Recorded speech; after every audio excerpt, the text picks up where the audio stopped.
केसरिया से मन जोगी हुआ रे, दिल झूमे देखो मतवारा हुआ रे, केसरिया से मन जोगी हुआ। हर पल मनाओ केसरी त्योहार।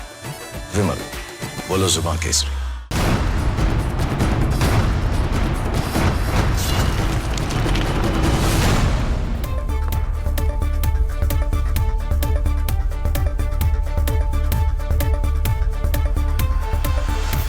नमस्कार, बहुत स्वागत है आपका। आप देख रहे हैं प्रहार, आपके साथ मैं हूं सलोनी श्रीवास्तव अजमेर। और प्रहार में सबसे पहले बात पश्चिम बंगाल में भड़काई जा रही बाबरी वाली सोच की, उस खतरनाक जिद की जो अब सीमा पार पाकिस्तान से चलकर मुर्शिदाबाद की गलियों में खुली चुनौती बनकर खड़ी है। आज जो मुर्शिदाबाद में हुआ वो सिर्फ एक मस्जिद की नींव नहीं, ये सीधे सीधे भारत की सुरक्षा, संप्रभुता और सामाजिक स्थिरता को खुली चुनौती है। और इस शिलान्यास ने कट्टरपंथियों को नया ऑक्सीजन दे दिया है। मस्जिद निर्माण होना चाहिए, लेकिन क्या बाबरी मस्जिद की आड़ में चुनावों से पहले बंगाल के राजनीतिक भूगोल को कट्टरपंथ की प्रयोगशाला बनाने की कोशिश हो रही है? बताएंगे आपको। दूसरी खबर भी इसी से जुड़ी है। मुर्शिदाबाद की धरती पर हुमायूं कबीर ने आज जो किया वो अब बंगाल की राजनीति का शतरंज बन चुका है, क्योंकि हुमायूं कबीर के इस ऐलान के साथ ही ममता बनर्जी के लिए 26 में आने वाला चुनाव मुश्किल हो गया है। ममता के सामने अब दोहरी चुनौती है, क्योंकि एक तरफ AIMIM भी सीमावर्ती जिलों में अपने पांव पसार रही है और हुमायूं के साथ गठबंधन की जमीन तैयार कर रही है, तो दूसरी तरफ बीजेपी भी पूरे घटनाक्रम को बाबरी नहीं बांग्लादेश की नींव बताकर ममता पर सीधा अटैक कर रही है। यानी ममता बनर्जी दो धारी तलवार पर चल रही हैं। अगर समर्थन देंगी तो हिंदू विरोधी कहलाएंगी, और अगर विरोध करेंगी तो मुस्लिम वोट बैंक हाथ से फिसल जाएगा। खबर के इस पहलू पर भी पूरी जानकारी आपको देने वाले हैं। तीसरी खबर आपसे जुड़ी हुई है। देश की सबसे बड़ी एयरलाइन की सबसे बड़ी नाकामी ने यात्रियों को मुश्किल में डाल दिया है। दिल्ली, मुंबई, कोलकाता, बेंगलुरु, हर एयरपोर्ट पर एक ही तस्वीर है, अफरा तफरी, हंगामा और ऐसी अराजकता जैसा किसी ने सोचा भी नहीं होगा। कोई पिता की अस्थियां हरिद्वार नहीं ले जा पाया है, कोई गंभीर बीमारी में एयरपोर्ट पर ही फंसा हुआ है, किसी की नौकरी चली गई है, किसी की शादी छूट गई, और इंडिगो वहां से तो बस एक ही जवाब मिलता है कि हम माफी चाहते हैं। और जैसे ही इंडिगो की फ्लाइट्स कैंसिल हुई हैं, दूसरी एयरलाइंस ने मौके का फायदा उठाकर किरायों को आसमान से भी ऊपर पहुंचा दिया है, हवाई लूट मचा दी है, जिसके बाद सरकार ने हस्तक्षेप कर उपभोक्ता यानी आपके और हमारे हक सुरक्षित करने के लिए कदम उठाए हैं। क्या स्टेप्स लिए गए हैं उस पर भी आपको डिटेल देंगे, लेकिन चलिए सबसे पहले बात बंगाल की करने जा रहे हैं, जहां से कट्टरपंथी आग पूरे देश में फैलाने की कोशिश हो रही है।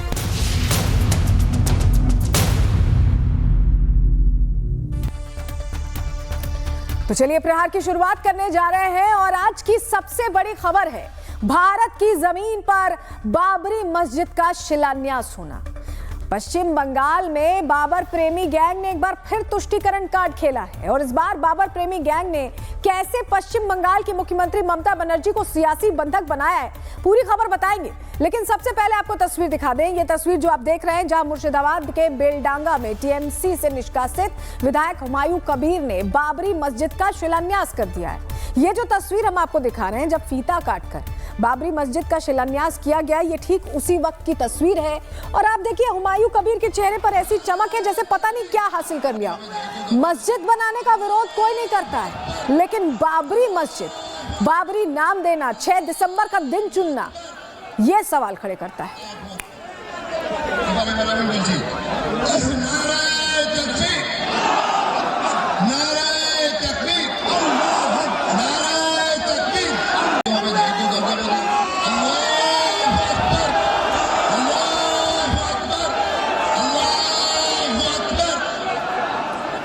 बाबरी मस्जिद के शिलान्यास के लिए बाबर प्रेमी गैंग कैसे ईंट लेकर पहुंचा, ये तस्वीर जो हम आपको दिखा रहे हैं, जहां हजारों की संख्या में मुसलमान बाबरी की नींव रखने के लिए मुर्शिदाबाद के बेलडांगा पहुंचे। देखिए कैसे सबके सर पर ईंट है, ईंट ले लेकर पहुंचे।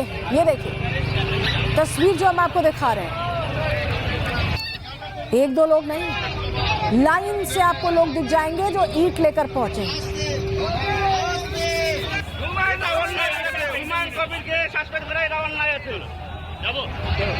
इस वक्त मुर्शिदाबाद के बेलडांगा में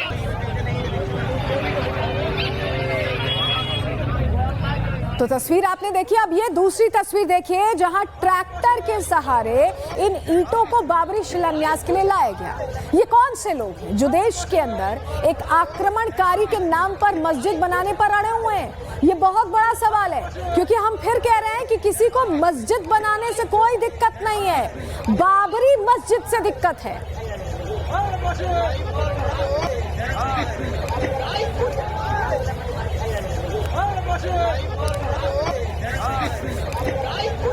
इस बाबरी जिद की दूसरी तस्वीर भी अब आपको दिखा रहे हैं, जहां मोहम्मद शफीकुल इस्लाम नाम का एक युवक अपने सर पर देखिए कैसे ईंट रखकर बेलडांगा पहुंचा है। इस युवक का कहना है कि ये बाबरी मस्जिद बनाने में योगदान देना चाहता है। ये देखिए,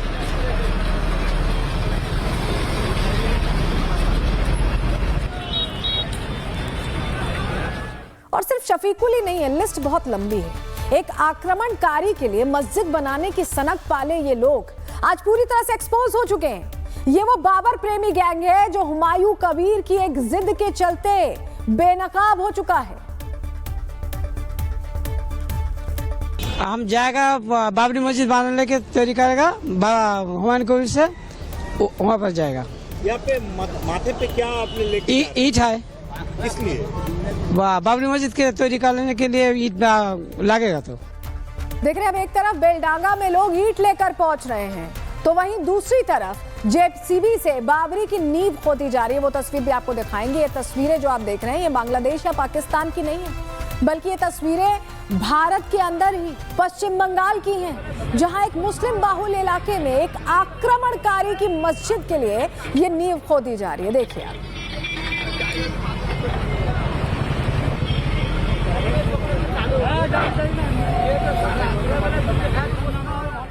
टीएमसी से निलंबित विधायक हुमायूं कबीर ने महीने भर पहले यह ऐलान किया था कि वो 6 दिसंबर को बाबरी मस्जिद का शिलान्यास करेंगे, और आज हुआ भी कुछ ऐसा ही। आज सुबह होते ही हुमायूं कबीर बाबरी की नींव डालने के लिए घर से निकल गए, और उनका साफ कहना था कि पुलिस उनके साथ है। उन्हें भी सुनिए।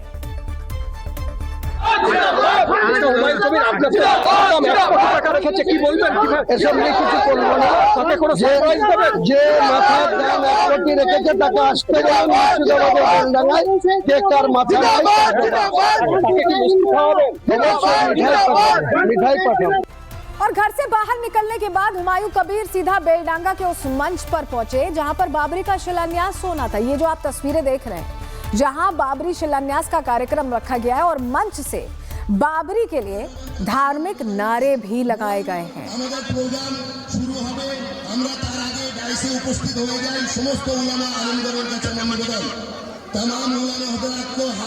तस्वीर हमने आपको दिखा दी, और ये जो भीड़ देख रहे हैं आप, ये कोई छोटी मोटी भीड़ नहीं थी, बल्कि बाबर प्रेमी गैंग का एक पूरा जन समूह यहाँ पहुंच गया था।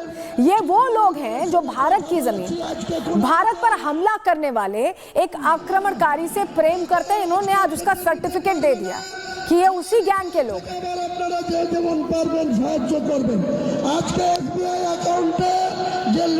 हुमायूं कबीर का कहना है कि बाबरी का शिलान्यास करने के लिए उसने करोड़ों का चंदा जुटा लिया है और उसे सरकार की कोई मदद नहीं चाहिए। और इसकी एक बानगी आज उस वक्त भी देखी जा रही है जहां पैदल चलकर आए लोग, गरीब वर्ग के लोगों ने भी बढ़ चढ़कर बाबरी के लिए पैसा चढ़ाया। ये देखिए, ये जो तस्वीर हम आपको दिखा रहे हैं, ये बाबर प्रेमी गैंग जो है, वो जो जन समूह पहुंचा था, उन्होंने भी पैसा दिया है बाबरी के लिए। देखिए,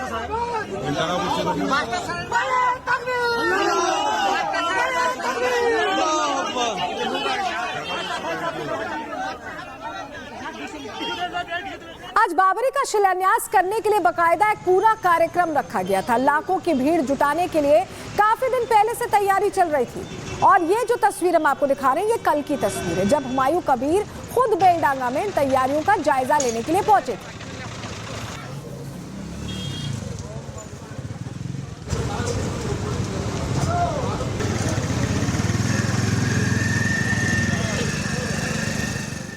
तो इस कार्यक्रम की पूरी तैयारी हुमायूं कबीर अकेले नहीं कर सकते। इसमें जरूर बाहर के कुछ लोगों का समर्थन हो सकता है।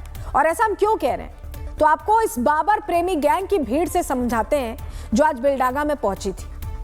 डिटेल दे देते हैं। बाबरी कार्यक्रम में 3 लाख लोग जुटाने का प्लान किया गया था। वास्तव में कुछ हजार लोग ही कार्यक्रम में पहुंचे।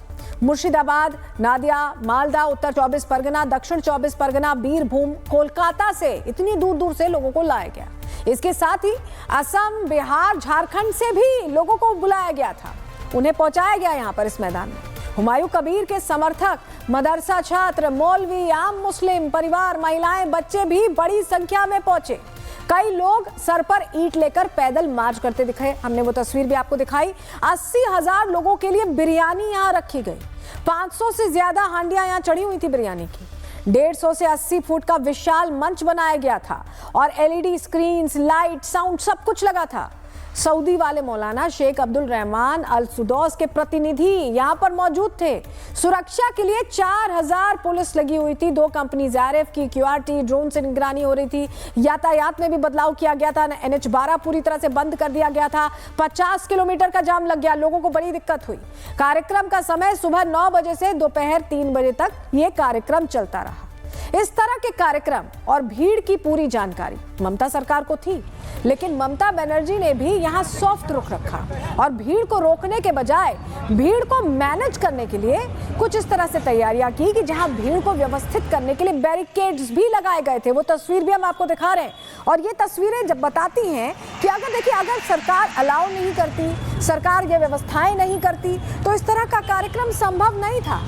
यानी सरकार ने एक तरफ किनारा भी कर लिया कि हम हुमायूं कबीर को हटा रहे हैं और दूसरी तरफ पूरा प्रॉपर अरेंजमेंट कैसे हुआ है इस शिलान्यास के लिए, उसकी भी तस्वीर हम आपको दिखा रहे हैं।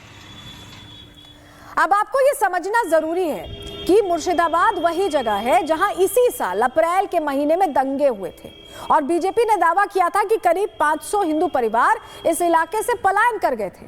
सोचिए, जिस जगह आज से 8 महीने पहले हिंदू मुस्लिम दंगे हुए हैं, आज उसी जगह बाबरी के नाम पर हिंदुओं को चढ़ाने की साजिश की गई और ये तस्वीर हम आपको दंगों की दिखा रहे हैं। तब मुर्शिदाबाद जला था, बहुत बर्बादी हुई थी और यहाँ तक कि जो हिंदू परिवार थे वो इलाके को छोड़कर जाने के लिए मजबूर हो गए थे। और यही वजह है कि मुर्शिदाबाद में आज जुटने वाली भीड़ के बीच हिंदुओं को सुरक्षित बनाए रखने के लिए सेंट्रल फोर्स भी पहुंची थी। मुर्शिदाबाद में बाबरी मस्जिद के शिलान्यास से पहले सेंट्रल फोर्स भी मुर्शिदाबाद में तैनात नजर आई और फोर्सेस की तस्वीर भी हम आपको दिखा रहे हैं, जिससे आप समझें कि पहले ही, क्योंकि अंदेशा था कि कहीं कुछ ऐसा ना हो जाए, इस लिहाज से सेंट्रल फोर्सेस की भी इस इलाके में आप मौजूदगी देख रहे हैं। और इस पूरे बाबरी वायरल के तार अब पाकिस्तान से जाकर मिलते हुए दिखाई दे रहे हैं, जहां कुछ महीने पहले पाकिस्तान की सांसद पलवाशा मोहम्मद ने सदन के अंदर से यह दावा किया था कि उनके लोग भारत के अंदर बाबरी मस्जिद की नींव रखेंगे। आपको विश्वास ना हो तो आप ये बयान सुनिए। और मैं कहती हूँ कि भुट्टो साहब ने कहा था हम 1000 साल जंग करेंगे और बिलावल साहब ने भी उन्हीं की बात को रिपीट किया है और कहा है कि अगर यहाँ पानी नहीं बहेगा तो खून बहेगा दरियाओं में।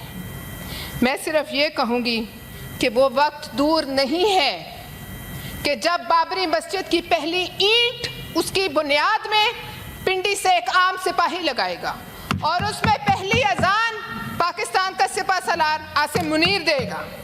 बहुत शुक्रिया। तो पाकिस्तान की संसद से निकला बाबरी प्रयोग भारत में संचालित किया गया है और इसकी पूरी कहानी क्या है, ग्राफिक्स के जरिए आपको ये एक्सक्लूसिव डिटेल्स दे देते हैं। पाकिस्तानी सांसद पलवाशा मोहम्मद जई खान अप्रैल 2025 में पाकिस्तानी सीनेट में उन्होंने कहा कि अयोध्या में नई बाबरी मस्जिद की पहली ईंट रखेंगे और अब हुमायूं कबीर ने पश्चिम बंगाल में बाबरी की नींव रख दी है। भारत में हुमायूं कबीर टीएमसी के निलंबित विधायक हैं। आज मुर्शिदाबाद बेलडागा में उन्होंने कार्यक्रम किया है। बाबरी मस्जिद स्टाइल नई मस्जिद का शिलान्यास किया है। लोग इसे भारत के अंदर बाबरी प्रयोग बता रहे हैं और इसमें पाकिस्तानी सोच भी सीधे सीधे नजर आती है। अब सवाल यह है कि क्या पाकिस्तानी मानसिकता वाले कितने बाबर प्रेमी भारत के अंदर छुपे हुए हैं और घुसपैठियों की तरह ये कौन से बाबरी वायरस को देश में फैलाना चाहते हैं, रिपोर्ट के जरिए आपको बता रहे हैं।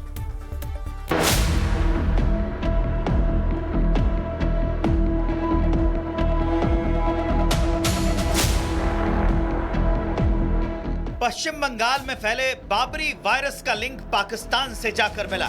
पाकिस्तान की जमीन से बाबरी वारस की नींव रखी गई थी और यही नींव भारत की जमीन पर हुमायूं के नाम से जिद बनकर उभरी है। टीएमसी से निष्कासित विधायक हुमायूं कबीर बाबरी की जिद पाले आज पश्चिम बंगाल की सड़कों पर कट्टरपंथियों का जुलूस निकालते दिखाई दिए। जहां इन कट्टरपंथियों के माथे पर बाबरी जिद सवाल थी, तो वहीं सिर पर बाबरी की ईंट थी। पश्चिम बंगाल के मुर्शिदाबाद में हुमायूं कबीर को जो करना था वो कर दिया। मुर्शिदाबाद के बेलडांगा में आज यानी 6 दिसंबर को हुमायूं कबीर ने बाबरी मस्जिद की नींव रख दी। टीएमसी से निलंबित विधायक हुमायूं कबीर ने बाबरी मस्जिद जैसी ही एक मस्जिद का शिलान्यास किया।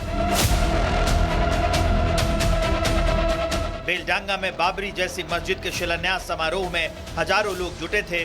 हुमायूं कबीर के समर्थक अलग अलग जगहों से जुटे थे। कई लोग माथे पर तो कुछ लोग ट्रैक्टर ट्रॉली से ईंट लेकर नींव के लिए पहुंचे थे। पश्चिम बंगाल में सत्तारूढ़ टीएमसी ने कबीर के इस रवैये को संगठन के लिए बार बार शर्मिंदगी भरा बताया था। कबीर राजनीतिक घटनाक्रम और प्रशासनिक दबाव से बेपरवाह दिखे। कबीर ने संवाददाताओं से कहा कि शनिवार को मोरादगी के पास 25 बीघा जमीन पर लगभग 3 लाख लोग इकट्ठा होंगे। ऑनरेबल हाईकोर्ट जो निर्णय लिया इसी पर मुर्शिदाबाद पुलिस, स्टेट पुलिस पूरा मेरे को सपोर्ट दे रहा है, मेरे को सिक्योरिटी दे रहा है, मेरे को शांति से होने के लिए पूरा सपोर्ट पुलिस वाला दे रहा है।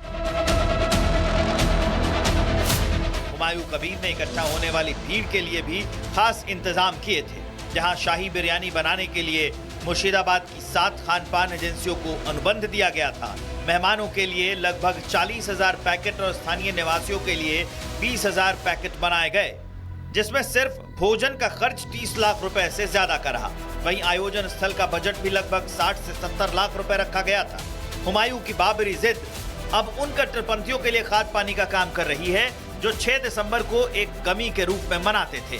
ऐसे में आज हुमायूं कबीर ने सिर्फ बाबरी मस्जिद की नींव नहीं रखी, बल्कि उस बाबरी सोच की भी नींव रखी है जो देश के कट्टरपंथियों को कुकुरमुत्ते की तरह उगने का मौका देते हैं। Bureau report, Republic Bharat. अब आज का सबसे बड़ा सवाल ये बन चुका है कि क्या बाबरी मस्जिद के लिए ईंट लाने वाले ये मुसलमान दीदी के वोट काटने का कोई बड़ा प्लान है क्या? और क्या ये सवाल सोच रहे होंगे आप कि हम नहीं बल्कि राजनीतिक पंडित उठा रहे हैं। हमें ये समझना है, उनका कहना है कि ये लड़ाई बाबरी की नहीं है, बल्कि ये लड़ाई तो सत्ता की है। और यही सत्ता की लड़ाई है जो अब सामने आ चुकी है, जहां बीजेपी का आरोप है कि ममता दीदी अभी भी हुमायूं को ही सपोर्ट कर रही हैं, तो वही टीएमसी का कहना है कि बीजेपी सिर्फ बहकाने की राजनीति कर रही है। ममता बनर्जी ये जानती हैं जो आगामी चुनाव है वो ममता बनर्जी हार चुकी है। उनको अगर सहारा किसी का है तो वो घुसपैठियों का है, उनको सहारा है तो सांप्रदायिक तुष्टीकरण की राजनीति का है।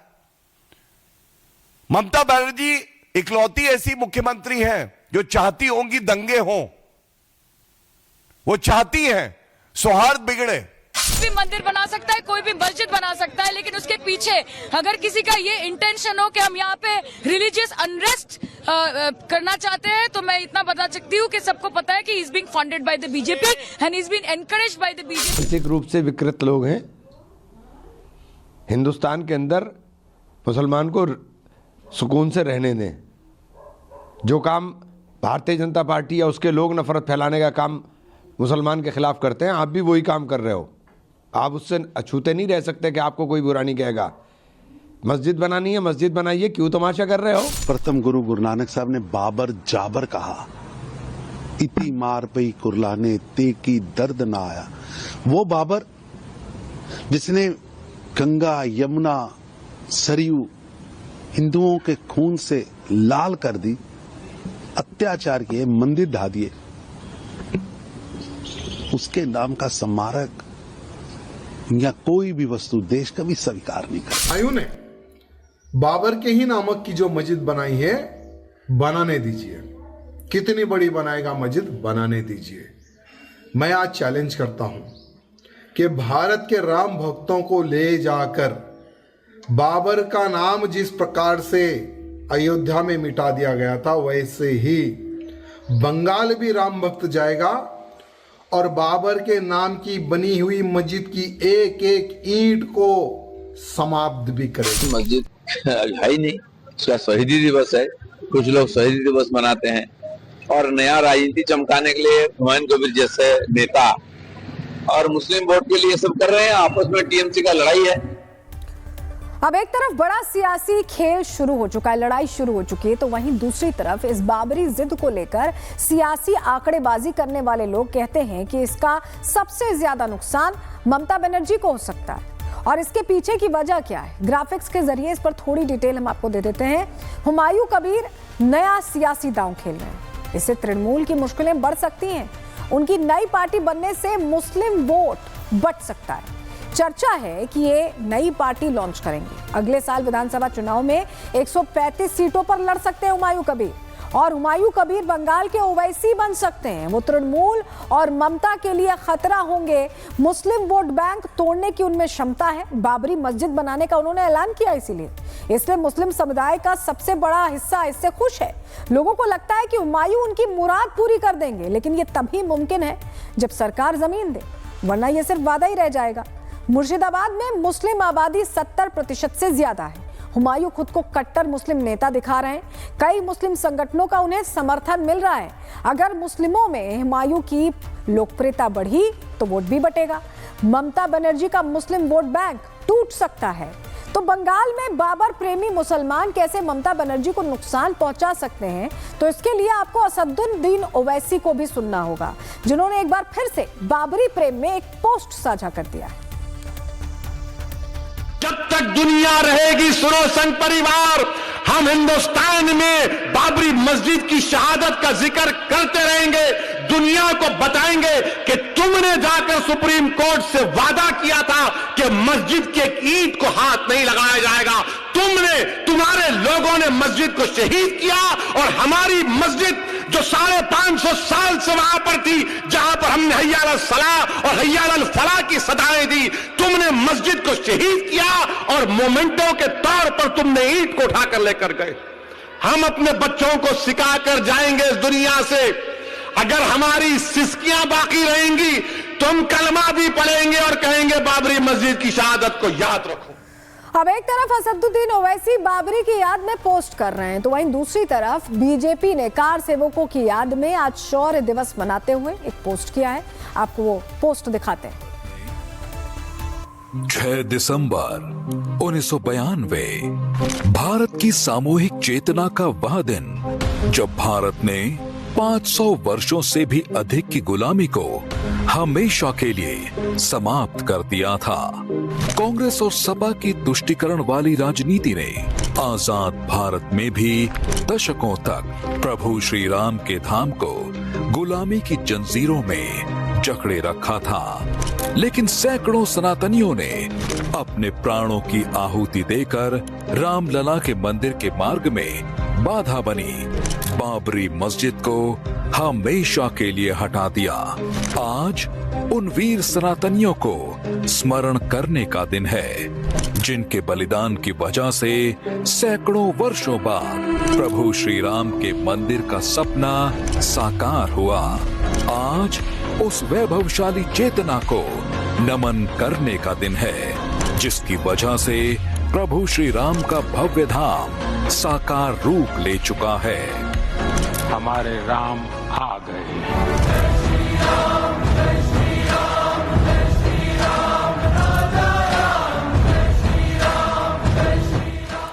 अब बीजेपी के इस पोस्ट को लेकर बीजेपी नेता साध्वी निरंजन ज्योति ने क्या कुछ कहा है, वो भी सुन लीजिए। कहेंगे क्योंकि आज 6 दिसंबर की तारीख है। आज का दिन हम सबके लिए शौर्य दिवस के रूप में गर्व का दिन है।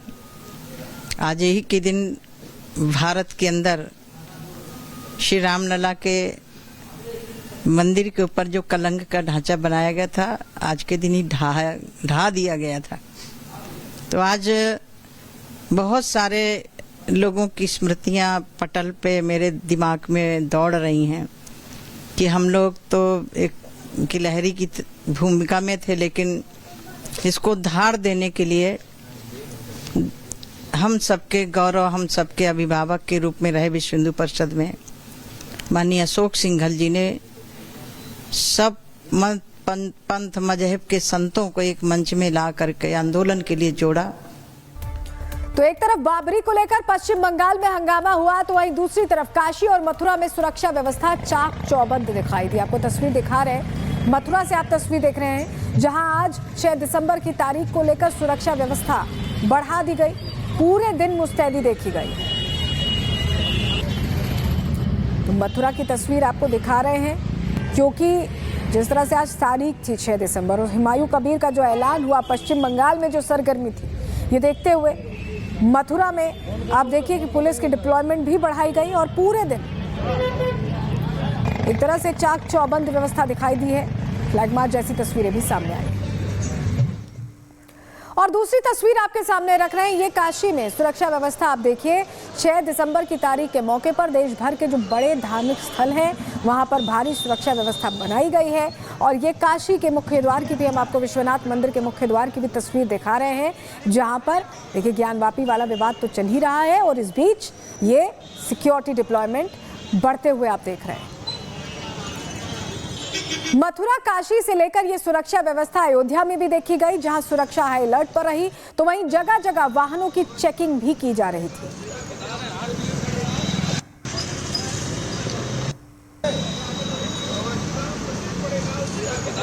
देखिए 6 दिसंबर है और एक ऐतिहासिक क्षण है। इसी 6 दिसंबर के दिन हमारे कुठारीबंदी राम भक्तों ने बाबरी को जहन्नुम में पहुंचा दिया था, और जो बाबर का नाम लेता है वो स्वयं आतंकवादी है।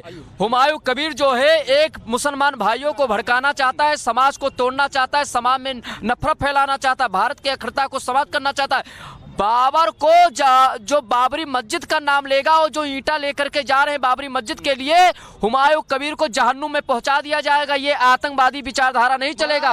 भारत में फिर से आप देख रहे हैं एक बार माहौल खराब करने की कोशिश। मुर्शिदाबाद में मस्जिद बाबरी नाम से मस्जिद की नींव रखी जा रही है, क्या कहेंगे? आज 6 दिसंबर शौर्य दिवस है, पराक्रम दिवस है। आज के दिन अगर किसी भी बर्बर लुटेरे विदेशी आक्रमणकारी पापाचारी बलात्कारी का नाम लेने वाले को मिट्टी में दफन करने का काम करूंगा। हुमायूं कबीर को मैं चेतावनी देना चाहता हूं, तुमको उसी मिट्टी में दफन करूंगा। किसी भी लुटेरे के नाम पर भारत में नाम नहीं रहेगा। अब सवाल यह है कि क्या हुमायूं का बाबरी कार्ड एक मस्जिद के शिलान्यास के लिए नहीं, बल्कि एक सियासी खेला है जिसके बीच अब ममता बनर्जी फंस चुकी हैं? क्या बाबरी के लिए ईंट लाने वाले मुसलमान ही अब ममता बनर्जी के वोट काटने वाले हैं? क्या ममता का मुस्लिम वोट बैंक टूट रहा है और ममता के हाथ से सत्ता का छोर भी छूट रहा है? रिपोर्ट के जरिए आपको बताते हैं।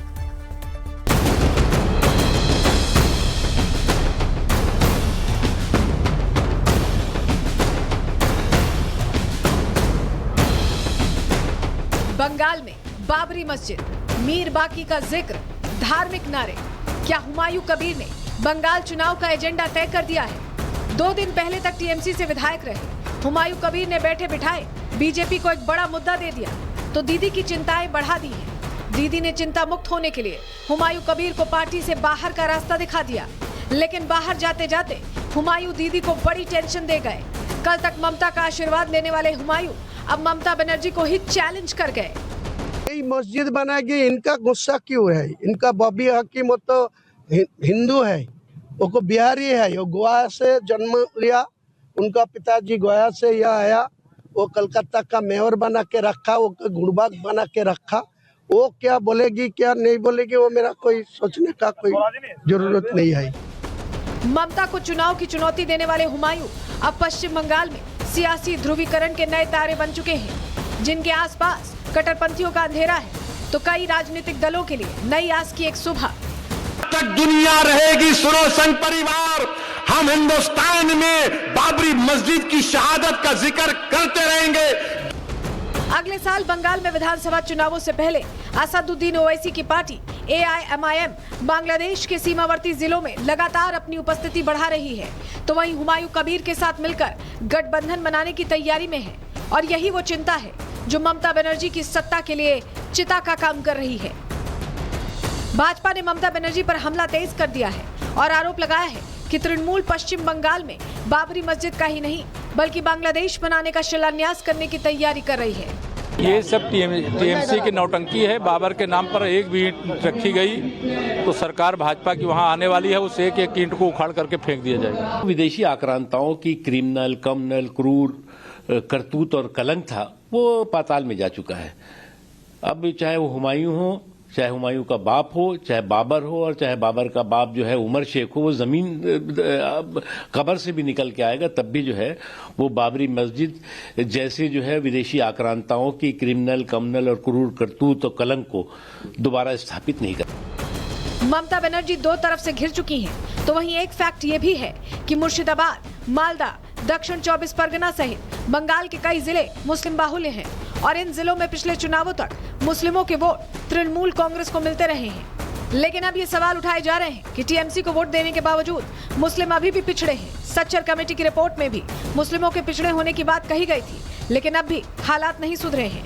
मुझे लगता है कि ममता बनर्जी ने हमेशा से उनको एक वोट बैंक के रूप में यूज किया है, जो कि सिर्फ वोट बैंक ही नहीं बल्कि एक वहां पे आप समझ सकते हैं कि जब हम बाकी राज्यों की तुलना करते हैं तो वहां पे एक अनार्किस्ट स्टेट के रूप में जाना जाता है, जो कहीं न कहीं ये दिखाता है कि वो सिर्फ मुस्लिमों का वोट लेने के लिए इस तरीके के हथकंडे को यूज करती हैं। और मैं मानता हूं कि भारत एक सॉवरन स्टेट है और सॉवरन स्टेट होने के नाते इसमें केंद्र की भी बहुत बड़ी भूमिका बन जाती है। पश्चिम बंगाल में होने वाले विधानसभा चुनावों से पहले हुमायूं कबीर ने मुर्शिदाबाद को सियासी बैटल ग्राउंड बना दिया है, जहां ममता बनर्जी धर्म संकट में फंस चुकी हैं। अगर वो हुमायूं कबीर का समर्थन करती हैं, तो पूरे देश में उनकी हिंदू विरोधी छवि बनेगी। वहीं अगर वो हुमायूं कबीर का विरोध करती हैं, तो मुसलमानों की नाराजगी का डर है। फिलहाल ममता ने दूसरा विकल्प चुना है। अब देखना ये होगा कि मुसलमान ममता से नाराज होते हैं या फिर इसे हुमायूं की एक गैर जरूरी सियासी चाल मानकर भूल जाते हैं। देखिए, मैं ये कोई भी मस्जिद अगर वो जायज़ जगह पे है और उस पे उसका नक्शा पास है, उस पे इबादत करने वाले वहाँ लोग हैं, वो बना रहे हैं, मस्जिद बन सकती। पर जो लोग बाबर के ही नाम से मस्जिद बनाना चाहते हैं, उसके पीछे कहीं ना कहीं राजनीति है, तो उसकी नियति खत्म हो गई। मेरे ख्याल से बिल्कुल गलत है। इस तरीके का बयान फिर से मुल्क को तोड़ने की एक साजिश है और इनके पीछे कोई सियासी लोग हैं जो अपने इनको मोहरे के तौर पर इस्तेमाल कर रहे हैं।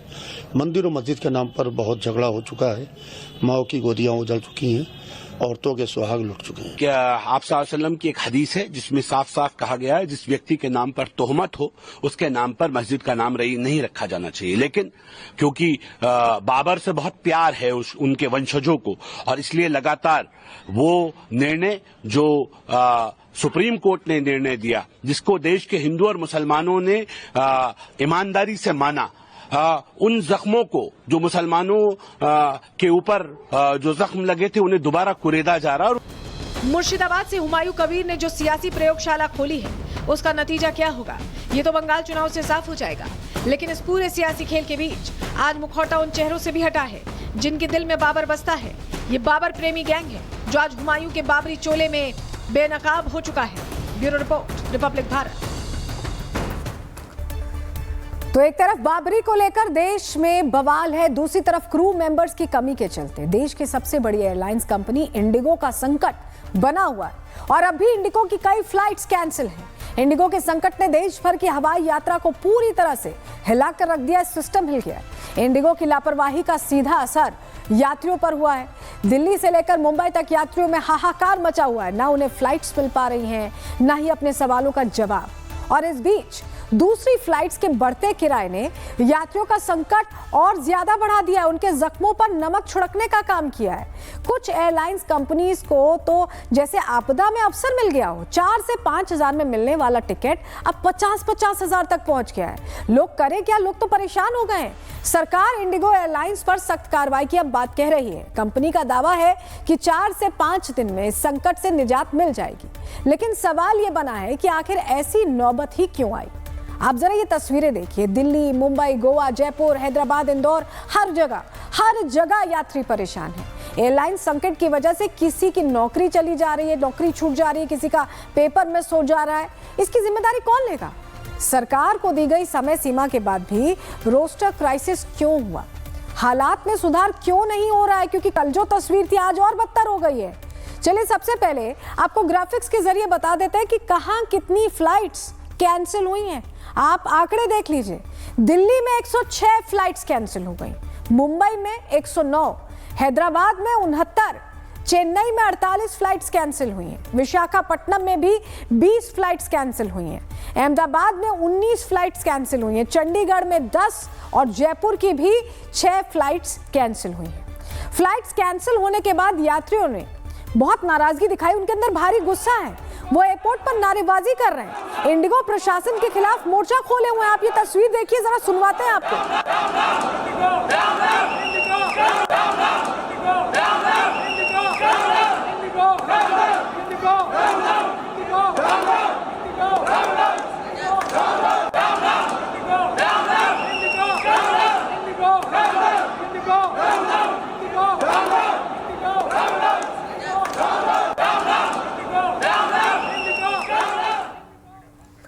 हालत देखिए, आपकी देश की जो सबसे बड़ी एयरलाइंस है इस स्थिति में आ गई है कि यात्रियों के लिए इतना संकट पैदा कर दिया है, लेकिन एयरलाइंस को कुछ पड़ी ही नहीं है। बीते 3 दिनों में इंडिगो की 2000 से ज्यादा उड़ानें रद्द हो चुकी हैं। आप समझ सकते हैं कि यात्रियों को कितनी परेशानी से जूझना पड़ रहा होगा, लेकिन इनके ऊपर कोई असर नहीं हो रहा, एक रत्ती असर नहीं है, बिल्कुल एडमेंट है, बिल्कुल घमंड में है। हमारा फ्लाइट था, प्रायोरिटी बेसिस पे 4 तारीख को हमें भेजना चाहिए था, आपने वो भी नहीं करा। 5 तारीख को भेजना चाहिए था, आप आज के टिकट वालों को भेज रहे हो, हमें यहाँ रख रहे हो। 8 तारीख तक हम करेंगे क्या? प्रायोरिटी नहीं देना चाहिए आपको। अरे यात्रियों की शिकायत है कि एयरलाइंस की मनमानी पर सरकार का कोई ध्यान नहीं है। यात्रियों का कहना है कि साफ तौर पर जानबूझकर किया जा रहा है, क्योंकि जब पायलट नहीं है, क्रू नहीं है, तो फ्लाइट के लिए एयरपोर्ट यात्रियों को बुलाया क्यों जा रहा है? सुनिए जरा। आपकी बेटी की शादी कब है? आज शाम से फंक्शन स्टार्ट है और कल संगीत है और परसों सुबह फेरे हैं। अच्छा, और अभी मेहंदी है। आपको कहाँ पहुँचना था? हमको अभी यहाँ की फ्लाइट से जाना था मुंबई और वाया मुंबई जाना था त्रिवेंद्रम। की फ्लाइट कैंसिल है। तो बेटी की शादी का सपना बाप को सबसे ज्यादा होता है और आप ही नहीं जा पा रहे। हाँ, हमारे आज रात से होटल बुक थे वहाँ पर, इसलिए हम आज की डेट में जा रहे हैं और यहाँ पे आए तो मुंबई की जो फ्लाइट है वो रद्द है। तो ऐसे में अब आपके पास दूसरा कोई ऑप्शन नजर नहीं आ रहा, हमें तो अभी खड़े हुए हैं। तो क्या शादी कैंसिल करेंगे? कैंसिल नहीं कर सकते, सब कुछ बुक है। पहुँच चुके हैं कुछ। अच्छा। हाँ, उसके भाई भाभी यूएस से आ चुके हैं, वहाँ पहुँच चुके हैं, लड़की निकल चुकी है, वो पहुँच चुकी है आज सुबह। यहाँ पे ये लोग क्या बोल रहे हैं आपसे? अभी मैंने टिकट दिया है उनको, अब वो कह रहे हैं कुछ कोशिश करते हैं। हम तो इसलिए भी तैयार है कि हमें तो खड़े होके, आप कॉकपिट में भी खड़े होके भेज दो। देख रहे हैं आप कितनी मजबूरी आ गई है, पेरेंट्स है, शादी होनी है बेटी की, वो बेचारे फंसे हुए हैं एयरपोर्ट पर, उन्हें समझ ही नहीं आ रहा। तो देश भर के एयरपोर्ट्स पर अफरा तफरी का माहौल देखने को मिल रहा है। ये तस्वीरें भी आप देखिए जरा, ये बस अड्डा नहीं है, कोई रेलवे स्टेशन नहीं है, ये हैदराबाद का इंटरनेशनल एयरपोर्ट है, जहां पर यात्रियों की भारी भीड़ देखने को मिल रही है। इंडिगो का ऑपरेशनल संकट भारत के एविएशन सेक्टर में सालों में देखी गई सबसे बुरी मंदी में से एक बन गया है। थके हुए यात्री, जमीन पर लेटे लोग और बिना किसी सूचना के फ्लाइट कैंसिल होने की जानकारी की गुहार लगाते हुए ये दिखा रहे हैं। तो फ्लाइट कैंसिल होने से यात्री परेशान तो हैं ही, लेकिन उनके साथ दोहरी दिक्कत तब खड़ी हो जाती है जब उन्हें दूसरी फ्लाइट भी नहीं मिल पा रही, और जो फ्लाइट्स अवेलेबल हैं उनका किराया आसमान छू रहा है। दूसरी एयरलाइंस कैसे आपदा को अवसर बना रही हैं, आपको ग्राफिक्स के जरिए बताते हैं कैसे फायदा उठा रही हैं। मुंबई बेंगलुरु वाया दिल्ली का किराया पता है कितना हो गया है? आप सोचिए, 1,08,000 रुपए सिर्फ फ्लाइट का किराया है, इसमें कुछ रहने वहने का नहीं है। मुंबई से कोलकाता अगर आपको जाना है 60,000, ये देखिए 27,000, माफ कीजिएगा 27,000 किराया हो गया, अपडेटेड आया हमारे पास। मुंबई दिल्ली का भी 27,000 है। मुंबई से हैदराबाद जाना चाहते हैं तो 60,000 का किराया है। मुंबई से चेन्नई जाना चाहते हैं तो लगभग 90,000, 1 लाख के करीब है ये भी। मुंबई से आगरा 26,000, मुंबई से नागपुर 50,000। ये सभी एयरलाइंस यात्रियों से 2 गुना 3 गुना पता नहीं कितने गुना किराया वसूल रही है, क्योंकि 4-5 हज़ार 10,000 तक भी चलिए बहुत दूरी है तो 10,000 तक समझ में आता है, 60,000 70,000 90,000 लाख, सोचिए मतलब कुछ प्रैक्टिकलिटी रही नहीं, हम आप ले ही नहीं सकते। और इस बीच बड़ी खबर आ रही है, उसी से जुड़ी आपको बताएं, फ्लाइट संकट में बड़ी जानकारी मिल रही है। इंडिगो के ऑफिसर्स उड्डयन मंत्रालय पहुंचे। उड्डयन मंत्रालय ने इंडिगो ऑफिसर्स को तलब किया था और अब वो पहुंचे। अब उनसे सवाल जवाब किया जाएगा कि भाई क्या चल रहा है, ये किस तरह की व्यवस्था की गई है कि जनता जो है वो दरवाजे पर खड़ी और उनको सॉरी सॉरी कह के टरका दिया जा रहा है। ये देखिए तस्वीर हम आपको दिखा रहे हैं। फ्लाइट संकट पर उड़ान मंत्रालय पहुंच चुके इंडिगो के ऑफिसर्स। अब उनसे पूछा जाएगा कि आखिर इतनी हीला हवाली, इतनी लापरवाही, इतनी बदइंतजामी क्यों हो रही है। देखिए यात्री बुरी तरह से प्रभावित हो रहे हैं। इंडिगो प्रशासन से यात्री इतने परेशान हो गए हैं कि वो नारेबाजी पर उतर आए हैं। तस्वीरें हम आपको दिखा रहे हैं, लोग कैसे प्रदर्शन कर रहे हैं। कोई इंडिगो मुर्दाबाद के नारे लगा रहा है तो कोई एयरलाइंस की धज्जियां उड़ा रहा है। लेकिन इन सबके बीच एक ही सवाल है, इसका जिम्मेदार कौन। इंडिगो सवालों के घेरे में क्या व्यवस्था कर रखी है।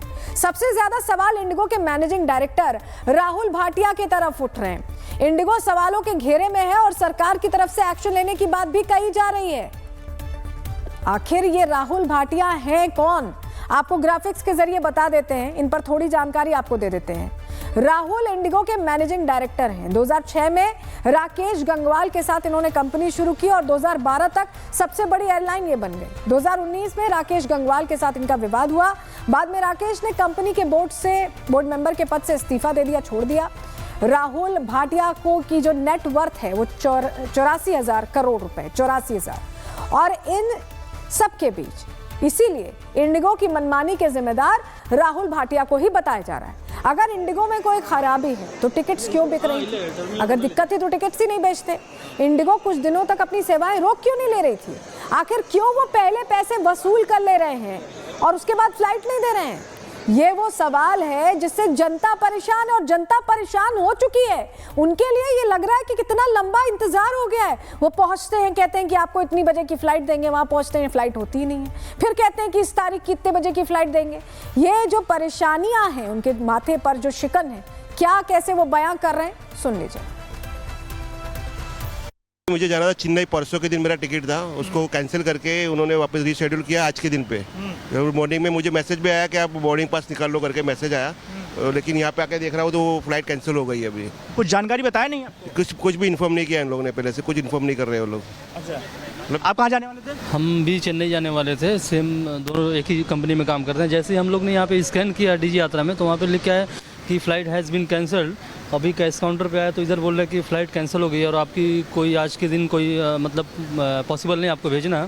तो देखते हैं अभी क्या करना है। लेकिन अगर आपको घर पे ही बता दिया जाता मैसेज थ्रू तो आपको जरूर अगर बता दिया जाता तो हम लोग शायद यहाँ नहीं आते। जो भी इतना टाइम ट्रेवलिंग करके आए, जो भी पैसा लगा के आए, वो नहीं करना पड़ता, डायरेक्ट हम लोग ऑफिस ही चले जाते। तो इन 3 दिनों में यात्रियों को कैसे परेशानी झेलनी पड़ी है, क्या क्या परेशानी झेलनी पड़ी, आपको जरा टाइमलाइन बता देते हैं।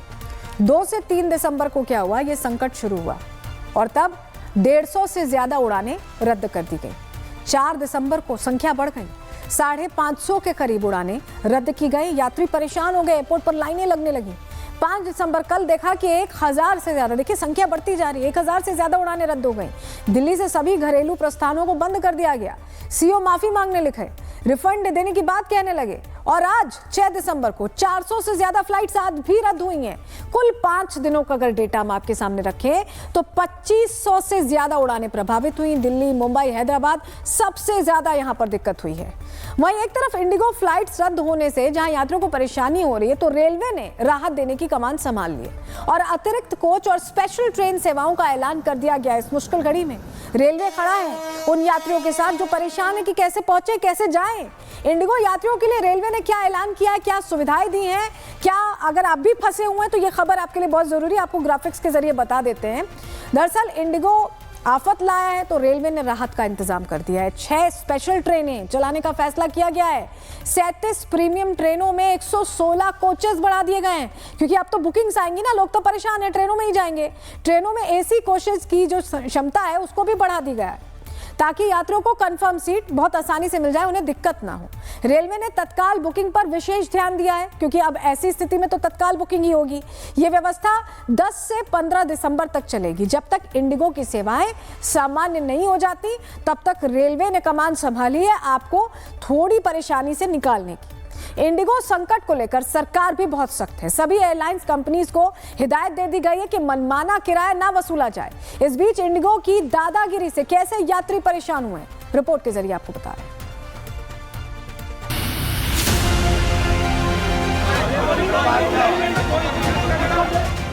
कोई एक तो बंदा था जिसका शादी है, दूल्हा ही यहीं पे है, बाराती आ गए वहाँ पे। हम लोग का एक दिन का 20,000 का नुकसान है उधर का करेंसी का कन्वर्ट करके, तो ये लोग देने वाले के 20,000 को नहीं मालूम ना, किसी को तो बुलाओ, कोई तो जवाबदारी देगा, कोई तो बोलेगा, कोई तो रिस्पॉन्सिबिलिटी लेगा ना। कोई पिता की बीमारी में नहीं जा पाया, किसी की शादी छूट गई, किसी की विदेश यात्रा रुक गई तो किसी की नौकरी छूट गई। तय सीमा पर कोई अपने गंतव्य को नहीं पहुंच पाया। इंडिगो एयरलाइंस की सैकड़ों फ्लाइट्स कैंसिल हुई तो एयरपोर्ट पर अफरा तफरी मच गई।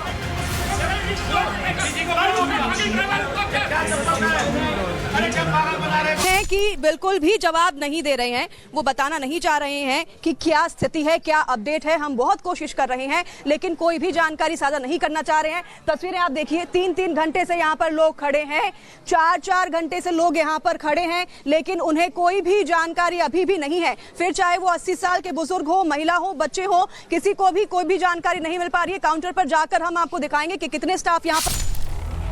दिल्ली हो, मुंबई हो, कोलकाता या फिर कोई दूसरे एयरपोर्ट्स, हर जगह एक ही तस्वीर देखने को मिली। हालात खराब हैं, यात्री एयरपोर्ट पर लटके हुए हैं और मुश्किलें झेलने को मजबूर हैं। आज हम 4 तारीख से इधर ही भटक रहे हैं, कोई हमारे साथ कोई इंसाफी नहीं हो रहा है। इधर अभी लाइन में खड़े हैं, अभी कितनी देर से खड़े लाइन में? कम से कम आधा घंटा 1 घंटे से खड़े हैं इधर हम। कोई इमरजेंसी है, बंदा 50,000 रुपए की फ्लाइट बुक करके जाना चाहता है, बुक किया हुआ है ऑलरेडी, लेकिन जा नहीं पा रहा है, तो ऐसे में क्या करना चाहिए इंडिगो ने? मैं सुबह 4 बजे से फंसा पड़ा हूँ यहाँ पे, अबू धाबी से आया हूँ। फ्लाइट का हम सुबह मिल जाएगा, शाम को मिल जाएगा, बोलते बोलते यहाँ पे 4 बजे आया। 3 फ्लाइट कनेक्टिंग है हमारा टिकट, तो बोल रहे अभी नहीं मिल रहा है। तो कुछ तो बता दो, जवाब भाई नहीं मिलेगा तो कैंसिल कर दो, कुछ तो बताओ। जवाब भी नहीं दो तो कोई भी नहीं अंदर। आम हो या खास, हर नागरिक परेशान है। इंडिगो एयरलाइंस से जनता हलकान है। देश की सबसे बड़ी एयरलाइन कंपनी इंडिगो के क्रू मेंबर्स की कमी का असर देश भर के हवाई अड्डों पर देखने को मिल रहा है। लेकिन हंगामे के बीच मुंबई एयरपोर्ट से ऐसी तस्वीरें भी सामने आई जिसने लोगों के पैनिक को कम करने का काम किया।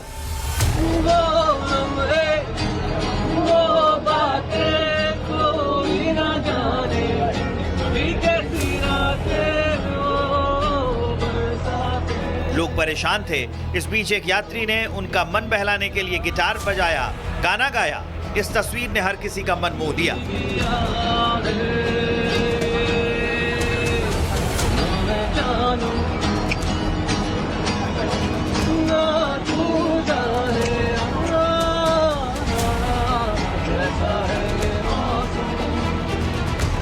इस मुश्किल भरे माहौल को देखते हुए डीजीसीए ने रोस्टर के नियमों में राहत दी है, लेकिन जिस तरह फ्लाइट्स कैंसिल होने की वजह से परेशानी खड़ी हुई, वो इतनी जल्दी खत्म होती नहीं दिख रही है। आप बोलोगे,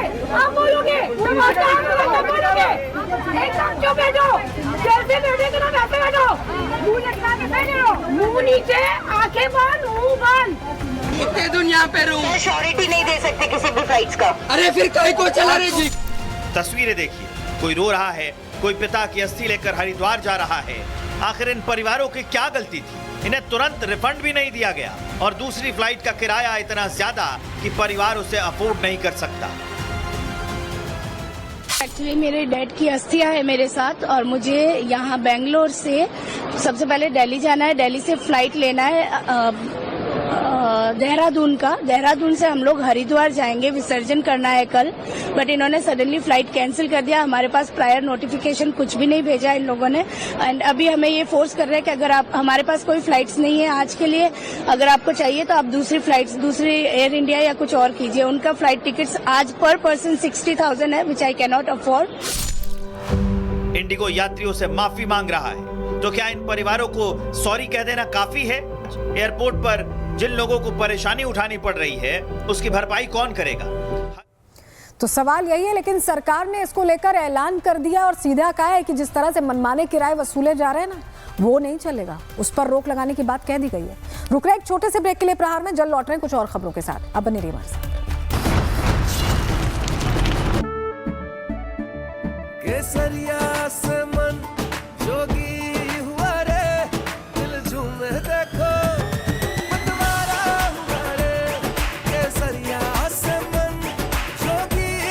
हर हर पल मनाओ केसरी त्योहार। विमल, बोलो जुबान केसरी।